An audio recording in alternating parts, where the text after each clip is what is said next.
Hi and welcome to Candid Talk with Adelle. Once again, I'm excited to have you. If you've been with us for a while, thank you so much. But if you're new, please subscribe, but also know that we are all about growth, accountability in our lifestyle, in our families, in the law. Everything that we do, want to be accountable. And today's segment is lawfully. So welcome to Lawfully, and if it is your first time, please do subscribe. Let's get started.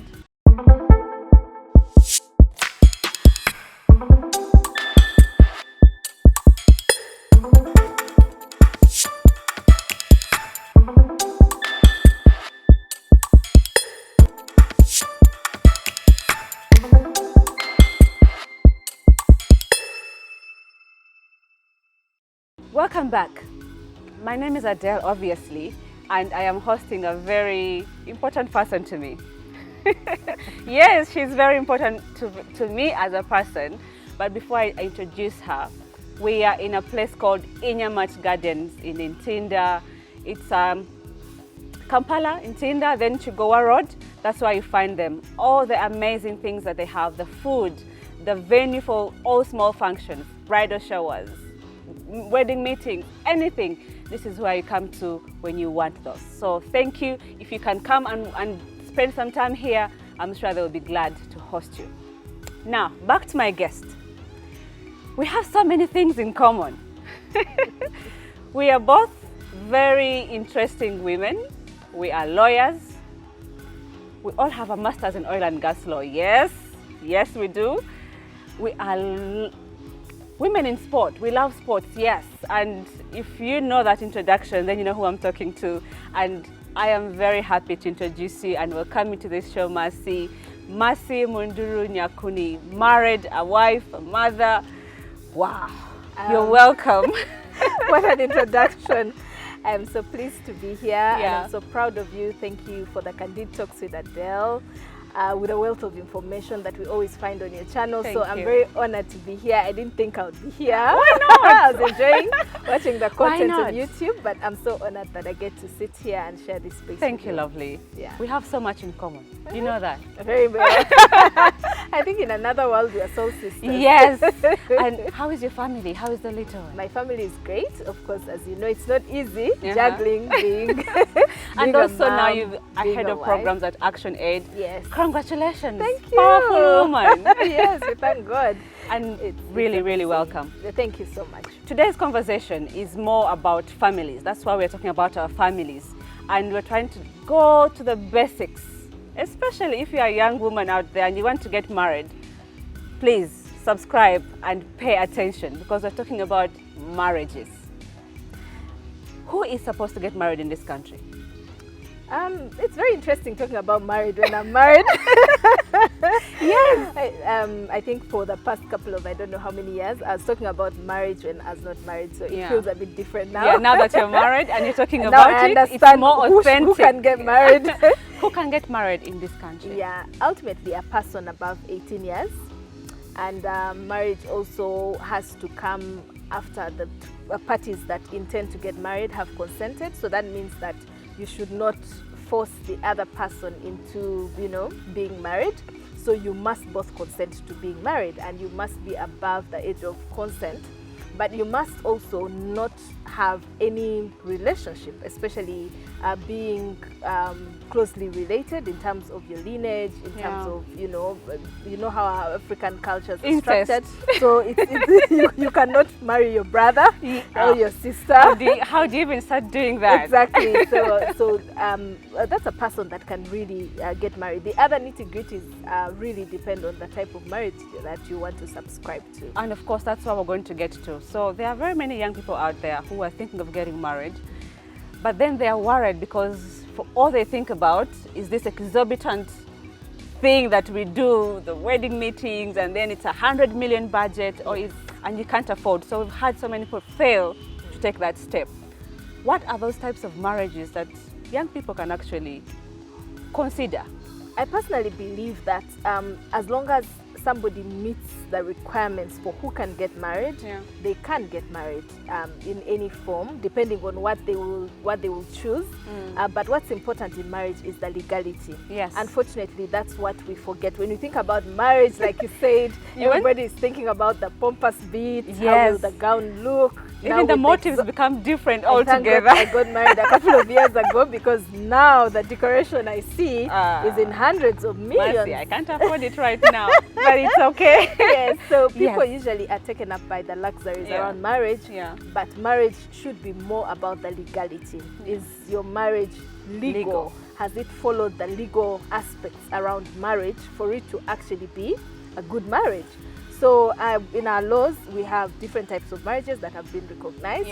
Of course, I'll start with the Christian marriages. These are the ones people perhaps are most familiar with because Uganda, I think, is predominantly a Christian country. Yes. So we have the Christian marriages. These are marriages that are subscribed to by Christians or Ugandans that subscribe to the Christian faith. And these marriages are monogamous. So that means that you cannot and that's marry. why it is that what are these things that encompass that marriage? Because I think that's why we get everything wrong. We get it and we don't know what we have signed up for. Exactly. So a Christian marriage, first of all, has to be monogamous in nature. That means that if you are going to get married and go to a church and marry somebody, you're not allowed to marry another woman if you're a man. Neither will the woman be allowed to marry another man as long as this marriage subsists. So it's a monogamous type of marriage. But also, it's very important that a Christian marriage should be done or officiated in a place that is licensed to marry and gazetted for that. And many times, because so many churches have emerged and the need to get married and make the process very simple, so people just go to any church and get married, but they don't before care. In this country. Yes. I think you remember that conversation that happened with some church in some location in this country, where they were saying they're going to annul so many marriages. So there are some basics that must be followed to go through the Christian marriage. Precisely. So before you choose which church you want to get married in, please make sure you do your background check and ensure that this is actually a licensed place of worship. But also with Christian marriages, usually at the point of officiating such a marriage, it has to be when the doors are open. That's how you see. What that does, it allows someone to come in and say, hello, this marriage needs to stop. I come bearing a child for the man, or this man was married somewhere else.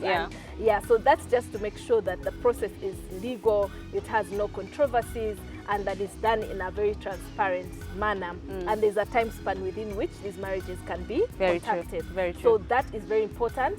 But also, beyond that, usually you see bands of marriage that are announced. So you give notice, even when you're going to get married, the church does announce your bands of marriage, just to ensure that, this marriage does not have any illegalities. That's how important marriage is within the law, especially Christian marriages. It has so many things around it that must be followed to the dot. Precisely. When you talk about the Muslim marriages, what are those things that a person who's going to get married to a Muslim man or a Muslim woman need to know before they get there, and then they start thinking, this is not what I signed up for? And why this conversation is important is that people are making decisions without understanding what we are getting into ourselves. So the Muslim marriages, how about those? So Muslim marriages, or otherwise referred to as the Mohammedan marriages, are those that are subscribed to by people who subscribe to the Mohammedan faith or the Islamic faith. And so usually what regulates this marriage is more of the Sharia law. But some of the core issues that we must know is that these marriages are potentially polygamous. So within the Sharia law, it gives you that allowance to have more than one wife, but of course that is guarded within the rules that they have within the Sharia law, but also it is conducted within the ambit of a mosque or in the homestead, as long as there is an imam or that is an equivalent of their faith leader who is recognized within the Islamic faith, that has to come and conduct such a marriage within the traditions and customs of the Muslim faith. So in this event where I am getting married to a Muslim man, I know that polygamy is okay, but I'm thinking, I don't want my man to marry any other woman. Am I in the right state of mind in that case? No. That's why you have to be prepared before choosing before choosing the type of marriage you want to go into. You should understand what this marriage entails, because many times people just get married for the sake of getting married. They're not ready for the responsibilities that come with getting married. That is why under the law you are not forced to get married. This is because the law expects that you must appreciate every angle within marriage. You must understand the types you've thought through. Yes. You've gone through what you need to go through. You've done your background check, and you have made an informed decision for which nobody forced you.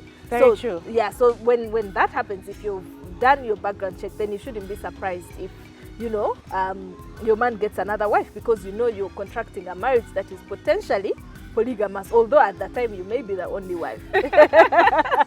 Very true. But also something I want you to think about that if you're a man, a Muslim man, and you're going to marry all these wives, you must love them equally. Exactly. Provide for them equally, and because seek permission from the first wife. That's the part they always forget. But I like that it is there. Yes. The guidelines are there. If you just divert from it, then it is by your own misunderstanding of that marriage that you're getting into. Yes. Customary marriage. Yes. What happens under that aspect of customary marriage? Perhaps that's the most predominant type of marriage. Why? Because it literally is embedded in each custom, and Uganda is a very diverse country, so every culture has its own customs of what entails a marriage, a customary marriage. But first things first, it's also potentially polygamous, so you can marry more than one woman using the customs of the area that you come from. But also every custom has a practice. So for example, payment of bride price in most of our cultures is considered as what solidifies that marriage. So there are certain cultures also where there are other traditional practices beyond just the dowry that make this marriage a valid marriage.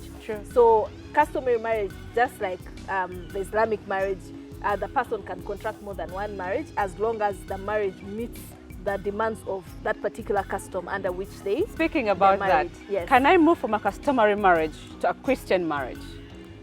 Well, if it's with the same person.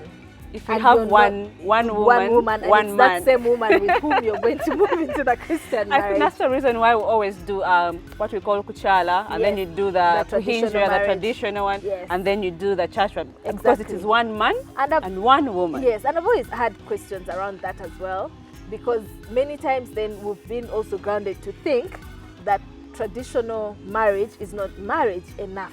Yes. So I have to do the other one. But we must understand that even if the marriage stopped at that, you're married. Yes, it is that. But also because partly the church, in their rules that they give you before you get married, may ask that you go into the community and solidify certain issues within the family and perhaps get consent of the family. Yes, true. Before you get married. Different churches have different provisions, but there are churches that have moved past that because this is a whole different contract altogether. So and many times people have used that to stand in the way of marriages. And in all these places, there are certificates that confirm you must have, that you are married. Exactly. And in certain cultures like as mine, well. We don't have certificates, but you have to register that marriage with your gombolola or with your sub-county chief. You have to go. There's a registrar. And there's a registry there. There's a blue book you'll always find in your vicinity. Please put it there, because if you get married and you don't register it, it's just a function. Yeah, that's true. So where your culture is like mine, even if your culture has the aspect of certificates, it's important to register it because the government keeps records of marriages. So now, the one that is getting very popular, the civil marriages. Yes. Now, most of them are doing it for the wrong reasons. I'm not saying everyone. Sure. I want to get a green card somewhere. I'm trying to get employment in another country. So I'm taking the shortest route possible, which is a civil marriage. But also, it is a recognized marriage in this country. What about that setup? So the civil marriage is literally what we call the government marriage. It's officiated by government officials, by the Registrar General if it's within the Kampala area, but also by the Chief Administrative Officer for the districts, yes. So that is the one that officiates. But of course, just like the Christian marriage, they also, you give notice of this marriage. It's usually put on the notice boards in these different locations, just to make sure that anybody who may want to challenge this relationship for different grounds can come out and say so, because civil marriages are also monogamous marriages as well, just like the Christian marriage. Yeah. So it may look like a shortcut. If the shortcut is for time and other purposes, well, but if it is about monogamy and how it's going to be, it's just like the Christian marriage. And that's where most of us, or most people out there, are failing to understand it. Yes. Is that when you take the civil route, everything that applies for the Christian marriage applies to you. civil, The only difference is that you're doing it at the registrar or at the cow. Exactly. So it is monogamous. Yes. You must have one man, one wife. woman. Yeah. And for life. Yes. You're tied there for life. For life, there's no shortcut about it. So that one is done within that, and also in all, especially in the Christian and the civil, you have to have witnesses. So that what we usually call, matron, best man, they are witnesses to your marriage. So even against your marriage registration will be their names as witnesses, one for the man and also for the woman. This subject is really interesting, because most of us girls, when you're growing up, all you're thinking about is you want to have a wedding, you want to have a fairy tale, function. Yes. We don't look at the legalities that come with this. And that's where we come in to make it simple and interesting. As we finish this episode, what would you tell that young man, young woman trying to get into this institution of marriage, which is actually beautiful, that they need to know before they take that step to walk into the church, to walk into the mosque, to go into and doing civil and customary? What do they need to know?